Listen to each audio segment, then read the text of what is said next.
கர்த்தருடைய பரிசுத்த நாமத்துக்கு மேம்பட்டதாக வெளிச்சத்தின் பாதைக்கு உங்கள் அன்புடன் அழைக்கனால கூட ஃப்ரான்ஸில் நான் வேலை செய்கிற இடத்துலையும் சரி, தொழிற்சங்கத்துலையும் சரி, அதாவது புதிதான நபர்கள்கிட்ட பேசும்போது சில டைமில் அவங்க கேட்பாங்க, நான் பேசுகிற காரியத்தை வச்சு, நீங்கள் என்ன ப்ராட்டஸ்டன்னா, இல்லை நீங்கள் என்ன எவாஞ்சலிக்கலா, நீங்கள் என்ன கத்தோலிக்கர்களா அப்படின்னு சொல்லி கேட்பாங்க. ஃப்ரான்ஸில் பலர் நாத்திகர்களாகவும் உண்டு. அப்போ ஒரு முறை நான் சொல்லியிருக்கிறேன்னு நினைக்கிறேன், என் கூட வேலை செய்கிறவங்க, நான் கடவுளுடைய வார்த்தையை வசனத்தை போய் எழுதும்போது தயவுசெய்து எனக்கு எழுதாதீங்க, இப்படி அனுப்பாதீங்க, மற்ற வேலை காரியங்கள்லாம் எனக்கு எழுதுங்க, அனுப்புங்க, ஆனால் கடவுளுடைய காரியத்தை குறித்து, இயேசு கிறிஸ்துவின் காரியத்தை குறித்துலாம் எனக்கு நீங்கள் அனுப்பாதீங்க. ஏன்னு சொன்னால் நான் ஒரு நாத்திகர், எனக்கு கடவுள் நம்பிக்கை இல்லை அப்படின்னு சொன்னாங்க. இத்தனைக்கும் அவங்க கிறிஸ்தவர் தான். பிரியமானவரில், இன்றைக்கு பலர் நம்மை பார்த்து கேட்கின்ற ஒரு கேள்வி, நீங்கள் என்ன கத்தோலிக்கர்களா, நீங்கள் என்ன ப்ராட்டஸ்டண்ட்டா, நீங்கள் என்ன எவாஞ்சலிக்கலா, நீங்கள் எந்த சபை பிரிவுன்னு கேட்குறாங்க. ஆனால் யாராவது நம்மை பார்த்து, நீங்கள் கிறிஸ்தவரா, நீங்கள் கிறிஸ்துவோடு இருந்தவர்களா? ஏன்னா அப்போஸ்தலர்களை அன்றைக்கு பார்த்து இவர்கள் இயேசுவோடு இருந்தார்கள் என்று சாட்சி கொடுத்தாங்க. அப்போஸ்தலர் நடபடிகளை வாசித்து பாருங்கள். அதை குறித்து ஒரு முறை நான் பேசியிருக்கிறேன்.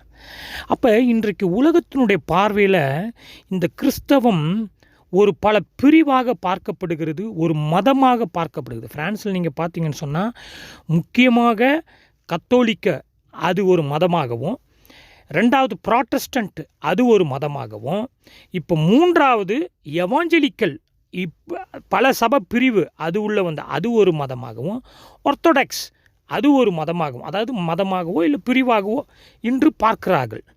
ஆனால் கிறிஸ்தவம் என்பது மதமா? கிறிஸ்தவம் என்பது ஒரு மதத்தின் அடிப்படையில் உருவாக்கப்பட்டதா, இல்லை மதமாக யார் அதை டிக்ளேர் பண்ணாங்க? இயேசு கிறிஸ்து அதற்காகவா வந்தார் அப்படி என்று பார்க்க போனால், பிரியமானவர்களே, சில தேவ மனிதர்கள் கிறிஸ்தவத்தை குறித்து சொன்ன சில காரியங்களை மட்டுமே சுருக்கமாக சில வரிகளில் சொல்லிடுறேன். அதுக்கு பிறகு நீங்கள் யோசித்து பாருங்கள், நம்மை பார்த்து வருகின்ற நாட்களில் நீ என்ன கிறிஸ்தவனா, நீ கிறிஸ்தவளா, கிறிஸ்துவோடு பயணிக்கிறவர்களா அப்படின்னு கேட்குற அளவுக்கு நம்மளுடைய வாழ்க்கையும் சிந்தனைகளும் எண்ணங்களும் மாற வேண்டும். பிரியமானவர்களே, அப்போ கிறிஸ்வெல் அவர் சொல்கிறாரு, ஒரு புதிய ஆரம்பத்தின் இடம் தாங்க கிறிஸ்தவம். ஆம் பிரியமானவர்களே, அதாவது மதம் அல்ல, அதாவது ஒரு புதிய ஆரம்பம். அதாவது நான் எப்படிப்பட்ட ஒரு பாவியான மனிதன், துரோகியான மனிதன், குற்றம் செய்த ஒரு மனிதன், அநியாயம் செய்த மனிதன், அக்கிரமம் செய்த மனிதன், எனக்கு கொடுக்க வேண்டிய ஒரு தீர்ப்பு மரண தண்டனை, நான் எதற்கும் பாத்திரம் இல்லாதவன், தகுதியற்றவன், இப்படிப்பட்ட உங்களுக்கும் எனக்கும் ஆண்டவராக இயேசு கிறிஸ்துவின் இரத்தத்தின் சிலுவையின் மூலமாக பாவ மன்னிப்பு கிடைத்தவுடனே, நாம் மனம் திரும்புதலின் அனுபவத்திற்கு வந்தவுடனே, உண்மையான மனம் திரும்புதல், உண்மையான பாவ அறிக்கை, உண்மையாக சிந்தையில் எண்ணத்தில் உணர்வடைதல், இனியும் உம்மை நான் பின்பற்றுவேன், உமக்காய் வாழ்வேன் என்று ஆண்டவருடைய வாழ்க்கையின் அடிச்சுவடுகளை பின்பற்றுவதற்கு நாம் காலடி எடுத்து வைக்கிறோம் பாருங்கள். அந்த புதிய ஆரம்பமான அந்த இடத்தில் தாங்க கிறிஸ்தவம் மலர்கிறது, தொடங்குகிறது என்று பைபிள் போதிக்கிறது.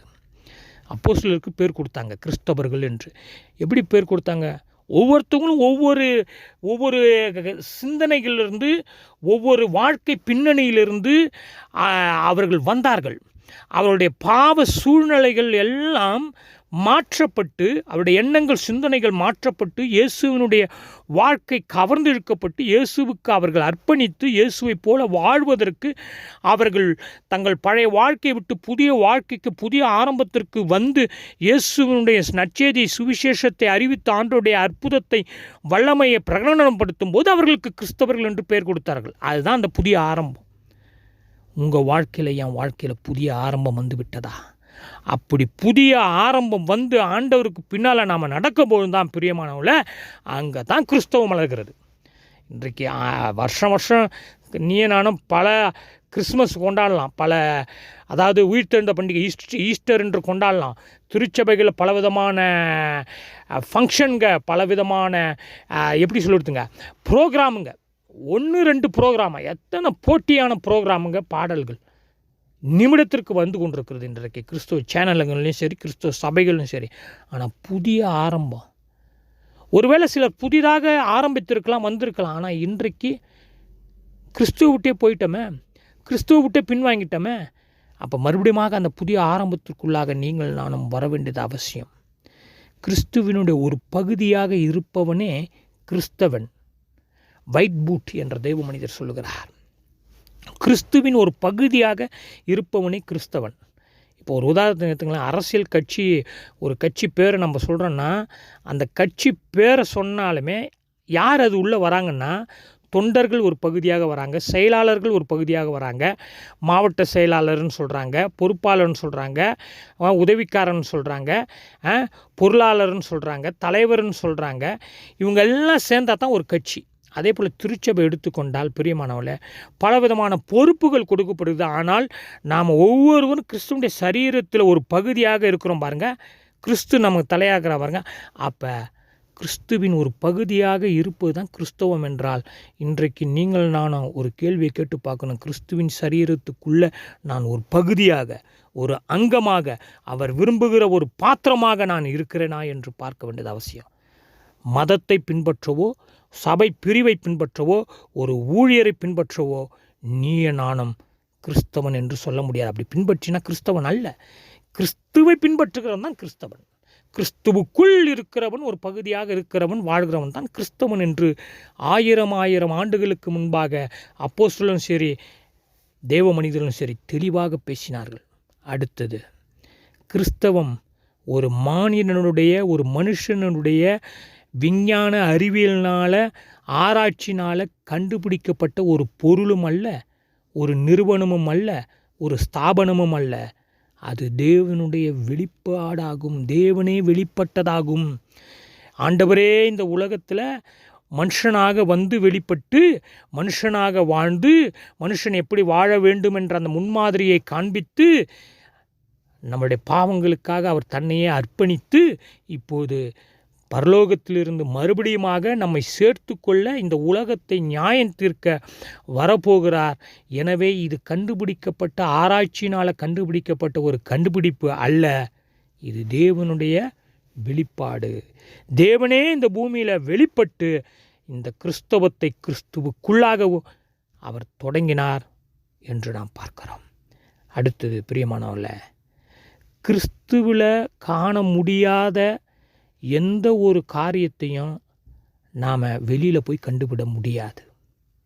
மைக்கேல் கிரீன் என்ற தேவனுடைய பிள்ளை எழுதுகிறார்கள், கிறிஸ்துவுக்குள்ளே தான் நாம் காரியத்தை பார்க்க வேண்டும், காண முடியும். இந்த உலகத்தில், இந்த உலக அரசியல் தலைவர்கிட்ட, இல்லை நடிகர்கிட்ட, இல்லை ஆன்மீகவாதிகிட்ட பார்க்க முடியாது பிரியமானவர்களே. கிறிஸ்துவுக்குள் இருக்கிற காரியத்தை கிறிஸ்துவுக்குள் நாம் போகும்பொழுது தான் அதை உணர முடியும், அதை பார்க்க முடியும், அதை அறிய முடியும். அதன் மூலமாக நாம் கிறிஸ்துவிடத்திலிருந்து பல காரியங்களை பெற்றுக்கொள்ள முடியும். அடுத்தது, இந்த உலகத்தில் பல மதங்கள் இருக்கிறது. பல மதங்களை மனிதன் தேடி ஓடுகிறான், பல மதத்திற்குள்ளாக இருக்கிறான்.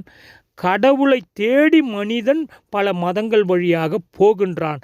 ஆனால் கிறிஸ்து மாத்திரமே மனிதனை தேடி வந்தார். ஹல்லேலூயா. இந்த சத்தியத்தை நாம் முதல்ல உணரணும். இந்த சத்தியத்தை தாங்க இந்த உலக ஜனங்களுக்கு கொண்டு போய் சேர்க்கணும். அதுதான் ஒவ்வொரு கிறிஸ்தவனுடைய தலையாய கடமை. ஆனால் இன்றைக்கு எல்லாவற்றையும் கிறிஸ்தவம் என்ற பேரில், சபை பிரிவு என்ற பேரில், சபை பிரிவு கொள்கை சண்டை என்ற பேரில், நீயா நானா என்ற பேரில் எல்லாவற்றையும் நாம் மாற்றிவிட்டோமே. எவ்வளோ வேதனையான ஒரு காரியம். மற்ற மதங்களில் மனுஷன் போய் தேடுறான் கடவுளை, ஆனால் உண்மையான கடவுள் தெய்வம் மனுஷனை தேடி வந்தார், ஆண்டவராகிய இயேசு கிறிஸ்து என்ற பேரில். அதுதான் கிறிஸ்துமஸ் அப்படி என்று இந்த உலகம் சொல்லுகிறது. கிறிஸ்து மனிதனை தேடி, மனிதனை பாவத்திலிருந்து நீக்கி பாவம் விடுதலை கொடுப்பதற்காக வந்ததுதான் உண்மையான கிறிஸ்துமஸ் என்று பார்க்குறோம். கிறிஸ்து பிறந்து கிறிஸ்துவின் மூலமாக இந்த கிறிஸ்தவம் மலர்ந்தது என்று பார்க்குறோம். பிரியமானவர்களே, அடுத்தது, கிறிஸ்தவம் மனிதனை பரலோகத்திற்கு கொண்டு செல்லுகின்ற ஒரு கான்ட்ராக்ட் பேப்பர் அல்ல, ஒரு உறுதி பத்திரமும் அல்ல. புரிஞ்சுக்கொள்ளணும். கிறிஸ்துவுக்குள்ள, கிறிஸ்துவோடு, கிறிஸ்துவனுடைய வாழ்க்கையோடு, கிறிஸ்துவனுடைய வசன வார்த்தையோடு அவரோடு கூட உடன்படிக்கை செய்து அவருடைய வார்த்தையை காத்து அவருடைய கீழ்ப்படிஞ்சு அவருடைய வழியில் நாம் அடிபணிந்து நடந்து போகின்ற அந்த மார்க்கம்தான் கிறிஸ்தவ மார்க்கம். கீழ்ப்படிஞ்சு நடந்து அவரோடு கூட நாம் போகும்பொழுது தான் அவர் எங்கே போனாரோ அங்கேயும் நாம் போவோம். அவர் எங்கே இருந்தாரோ அங்கேருந்து வந்து நம்மையும் அங்கே கொண்டு போவார். செய்ய வேண்டிய காரியம் நான் என்ன காரியம் செய்யணுங்க? கிறிஸ்துவுக்குள் கிறிஸ்துவ வசனத்தை காத்து அவருக்கு அடிபணிஞ்சு நடக்க வேண்டும். கடைசியாக கிறிஸ்து நம்மில் இல்லை என்றால் நாமும் ஒன்றுமில்லை, கிறிஸ்தவம் என்று நாமும் சொல்ல முடியாது, கிறிஸ்தவன் என்று சொல்ல முடியாது. தொடக்கமும் சரி முடிவும் சரி எல்லாமே கிறிஸ்து நம் வாழ்க்கையில் ஆள வேண்டும். கிறிஸ்து நம்மோடு நம்மில் இருக்க வேண்டும். அப்போ தான் சொல்ல முடியும். எனவே பிரியமானவர்களே, இந்த உலகம் நம்மை பார்த்து இந்த பிரிவா அந்த பிரிவா, இந்த சபையா அந்த சபையா, இந்த மதமா அந்த மதமா என்று கேட்கிறார்கள். அவர்களுக்கு புரிய வைக்க வேண்டிய காரியம், இயேசு கிறிஸ்து மதத்துக்கு உட்பட்டவர் அல்ல, பிரிவுக்கு உட்பட்டவர் அல்ல, சபை கொள்கைக்கு உட்பட்டவர் அல்ல. ஆண்டவராகிய இயேசு கிறிஸ்து மனிதனுடைய எண்ணத்தை சிந்தனையை மாற்றி அவனுக்குள் ஆலயமாக வாழ்கிறவர். தொடர்ந்து இயேசு கிறிஸ்துவனுடைய வாழ்க்கையை பின்பற்றும் போகும்படியாக ஒரு மாதிரியை வைத்துவிட்டு அப்படிப்பட்ட ஒரு கிறிஸ்தவத்தை ஆண்டவராகிய இயேசு கிறிஸ்து இந்த உலகத்திலே கொண்டு வந்தார் என்று பறைசாற்ற நீங்கள் நானும் அழைக்கப்பட்டிருக்கிறோம். எனவே கிறிஸ்துவுக்குள் கிறிஸ்தவத்தை, கிறிஸ்துவுக்குள் இருந்து வாழ்ந்து இந்த கிறிஸ்தவத்தை மற்றவர்களுக்கு கொண்டு போய் சேர்க்க கர்த்தர் உங்களுக்கும் எனக்கும் கிருபை செய்வாராக. ஜெபம் செய்வோம்.